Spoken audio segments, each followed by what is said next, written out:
I want to go across now live and exclusive to Ashwini Vaishnaw, Minister for Information Broadcasting, Electronics, IT and Railways. So he's got a very, very big portfolio. I have very little time, so I'll try and get straight to it. You know, the big idea that you have is that there is a lot of allocation around AI-related schemes, some 4,349.75 CR. And you were leading the Indian contingent in Davos, Minister, and you've been talking about India coming up with its own large language model. My concern is, particularly on the back of what we've seen from China through DeepSeek, why is India as a tech ecosystem and why is our government late on this? Aren't we at least 12 to 24 months late? The Chinese have already done, one small Chinese company has already done what you're now setting out to do. So why are we behind the curve on this? Minister, welcome, sir. Hi, Rahul. See, for developing a foundational model or testing algorithms, we need the compute power. Getting that compute power was a very important part of our India AI mission. That's why immediately after getting the India AI mission approved last year, we set out to get the compute power working with the private sector.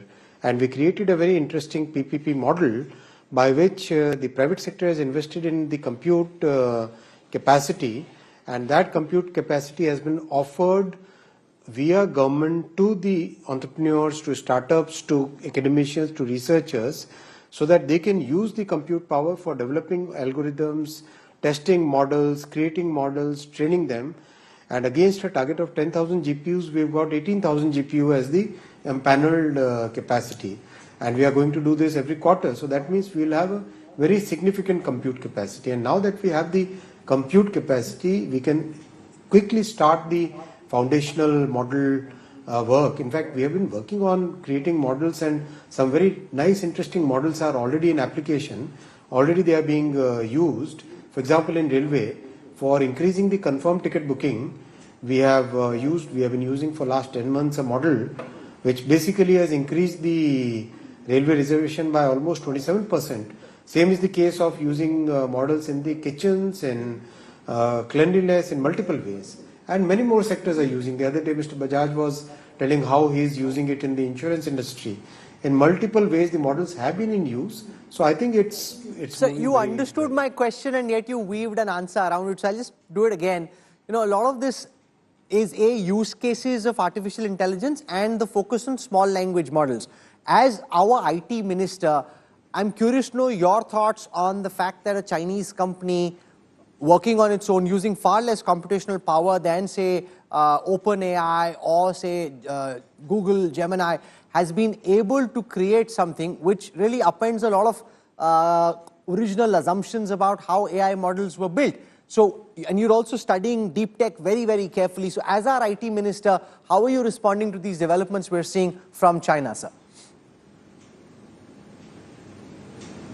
This is very interesting, Rahul, and you are absolutely right. The progress in AI models will come from algorithmic efficiency. New algorithms, new ways of using computer, new ways of parallelly using multiple GPUs which are having lesser compute capacity and still being able to generate that much computational power. All those engineering as well as algorithmic advances are something which will drive the AI world, and the entire industrial world, the entire computer world has been driven by similar stuff in the past. So I do think that this is a very big advancement. Yes, of course, at this point of time, our experts are studying the entire, the technical papers which have been published by DeepSeek. They are studying it, but on the top of it, on the first look basis, I would say that this is a major advancement in algorithms. So, we have so many big IT companies. I don't want to name anyone because it's not about any one company, but are you disappointed with the fact that this didn't happen with an Indian, we got a flourishing startup ecosystem in China? It happened with a very small company which was earlier into hedge funds. So are you frankly just disappointed that this kind of an innovation didn't happen in India, that we were busy building use cases of artificial intelligence rather than trying to build the foundational cores? No, absolutely not, Rahul. See, these are changes which happen over a course of time, and our industry has been taking the lead in using AI for creating services, right? We have seen the growth of our IT services. IT services is playing a very important role in the entire global economy. The same approach the entire IT industry was taking of creating AI-based services where India's potential, India's talent can be utilized for providing services in India and across the world. And there is a big set of researchers also in some of the IITs, some NITs, and some of the startups who have been looking at practically all the scientific papers. For example, in this case also, in the case of DeepSeek, one of the research papers which they have used for the algorithmic efficiency, for the new algorithm of mixture of experts, some of our researchers have been studying that. So the whole point is we must have that compute facility to be able to do things at a level of creating the foundational model, and that focus, that clear focus on getting the compute facility, that has that has gone down well. And now with the compute capacity, now we can really accelerate our work on creating the foundational models. Okay, Shankar Iyer has a question for you. Shankar. Hello, Minister.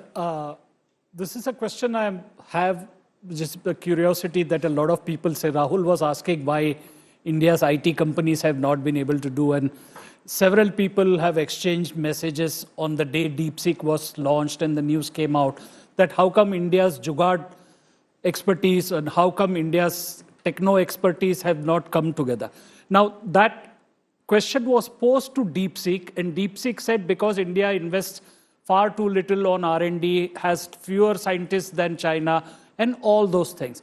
My question is a little one step away from this. Now, we know that Google Alphabet is used, almost 40% of its algos are now being coded by the machine. In India's largest white-collar employer is the IT services. India's largest exports under you, $250 billion, has been the IT services. How worried are you that AI might disrupt both the employment and the export potential of India? Precisely for this reason, we have focused a lot on getting the AI services to put into use, so that our IT industry can kind of transition from the traditional IT services, the way they transition from BPO services to very deep IT services to GCC-based design services to AI-based services, right? So that's the transition which has happened over the past few decades.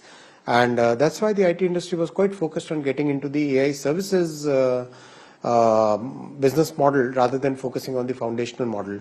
So the transition has to be smooth, and no transition is ever like the way it should. There is no ideal transition, right? Every transition will have its ups and downs. And from the industry perspective, what we should be looking at is how to make it as less painful, as smooth as we can. I know this question of mine will get me into a lot of trouble with my classmates who are all IIT grads, but what exactly do India's GCCs do that makes it, that inoculates it from the disruption? Very important point, and I'll give a very frank answer to it without taking any names, right? Pardon me, I'm not taking any names. I know I personally visited a couple of GCCs where the Indian talent is today actually talking to the customers, understanding the requirement of the chipset, right? That's the most important, most difficult part of entire chip development, the fabless community, right? That's one of the most important points. Once you go, then from there you create what should be the architecture, which libraries should be used, how should we look at the entire picture, how would this chip be used in the final product, what would be the use cases, what will be the getting to that, then actually getting to the chip design, the hardcore design, and then sending it out for taping to one of the fabs. So that is something which is like complete value chain. Complete value chain. I'll give one more example. Designing a new motor. Now, that's a very specific task, and especially when it is a motor which has to be designed for extreme conditions of temperature, right? Understanding the temperature, the ambient conditions, the design requirements, then translating those into specifications, then doing the actual design work, and then getting the motor manufactured, the prototype tested, all that stuff, right? That entire value chain. This is today being done by GCCs. This is something very, very fundamental to every engineering, every industrial, every technology-based industry. This is very complex, very difficult.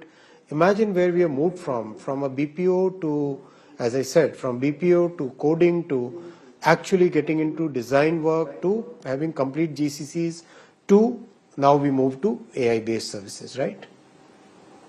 Sir, you've now spoken of the need of a sovereign AI, and you've set out 10,000 odd crore rupees for this. By when do you see an AI model fully built in India coming together? You're now working towards it. By when do you see this reaching fruition? In a few months, we have been working on it for some time now, multiple options and multiple teams working on it. And in a few months, we can see it. Because we needed compute power. That compute power is there now. So also on your other pet project, which is of chip manufacturing in India, what's the latest update that you can share with our viewers in terms of us being able to build our own chips within India and actually start catching up with the world in this very crucial sphere? Absolutely. The 3 years of India semiconductor mission have been very satisfying. We have been able to bring the ecosystem into our country and starting a nascent industry where the complexity level is very, very high. In that kind of situation, within a short time frame, our Prime Minister's clear vision of getting the ecosystem into place rather than just focusing on the fab or just getting, just focusing on one part of the entire value chain. He always told us that look at the entire picture and look at a long term growth in this sector. That has given us very good results. All the 5 units, the construction work is going on at very good pace. Some places the equipment setting, the equipment installation is right now happening. The validation of equipment is happening. And this year in 2025 calendar year, we should be seeing the first Made in India chip rollout. 2026, we should see 2 more projects being commissioned, and 2027 we should see all these 5 projects ready, up and running, producing chips, using in our industry, using in some of the world's most complex, some of the marquee industries in the world. So this is very satisfying, and now we are seeing. So, for example, again, I won't take any name. One of the largest equipment manufacturers, which got the confidence on this program, they set up their first plant, and they've increased their production capacity from 2 bays to 5 bays, and now they are looking at a much larger manufacturing facility here for the equipment. The chemical guys, one of the big chemical companies, met me at Davos, and they said that we are very convinced about India's story, and we have decided to set up the complete, the entire spectrum of these very, very specialty chemicals, very special gases and chemicals. They have decided to set up the entire chain here. And they say that, yes, this will be for India and for the world. So that kind of approach, Rahul, that is the progress. And yes, it will require a huge amount of effort. It's not that, semiconductor industry is an easy industry. It's a very difficult industry. And we are determined to make it success. You're also Minister for Railways. Former Finance Minister Chidambaram has critiqued the outlay towards railways, saying it's gone up only by 766 crore rupees, which doesn't even, he says, claims covers inflation. Not happy with the fact that railways should have got a higher allocation. So as Railways Minister, your key message to viewers about what kind of substantive improvements should passengers and citizens expect from the railways this year? I wish Dr. Chidambaram should have compared the allocation with the allocation that he would have made when he was the finance minister. He would have made an allocation of some 20,000 crore, right? And this is 2,52,000 crore today. So, and that's the optimum level of investment that we require to make in railway year after year, right? We should not be looking at things in pulses, in cycles. We should be looking at consistent growth. And that's more important than looking at the comparison with the previous year. This allocation is the optimum allocation, I'm saying, with a lot of humility and a lot of responsibility, and we should maintain this level rather than go too much up or go too much down, because railway projects require 3 to 4 years of work, 1.5 years, 2 years of planning and designing and getting the land and everything in shape, then 3 to 4 years of construction work. So that's why the cycle is long. That's why we must have the consistency. In the current budget, we have about 4,60,000 crore rupees worth new projects and new works approved, which includes new lines, doubling, tripling, gauge conversion, upgrading the existing rolling stock, upgrading the railway tracks, 10,000 locomotives we are right now fitting with Kavach. We will be manufacturing 50 new Namo trains, Namo Bharat trains, which is for short distance, 200 new Vande Bharat trains, which is for medium distance, 100 new Amrit Bharat trains, which are for long distances.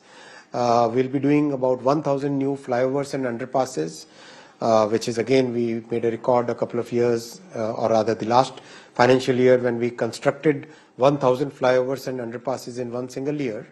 And that pace is continuing now. That momentum is up. In fact, our capex of the current fiscal is already 80% plus by the end of January. So that momentum is being maintained very well, and a lot of focus on safety. Last year we had budgeted 1,08,000 crore, but we are actually investing 1,14,000 crore on safety. In the next fiscal, we'll be investing 1,16,000 crore on safety, and we'll also be achieving 3 major milestones. The first milestone is 1.6 billion tons of cargo will be touching this year. Second milestone, 3 lakh crore revenue will be touching. Third milestone, 100% electrification will be touching. And despite all the constraints, we are meeting all the costs, the cost of salary, which is 1,07,000 crore, the cost of pension, which is about 66,000 crore, the cost of energy, which is 32,000 crore, the cost of maintenance of the rolling stock, which is about 8,000 crore, the cost of maintenance of tracks and others, which is about 15,000 crore. The entire cost of operating the system, we are able to now meet from the revenue and break even. Even if the amount is small, there is a break even now already in place. We'll leave it there. Minister Ashwini Vaishnaw for joining us. Thank you very much. Appreciate your time, sir. Thank you. Thank you.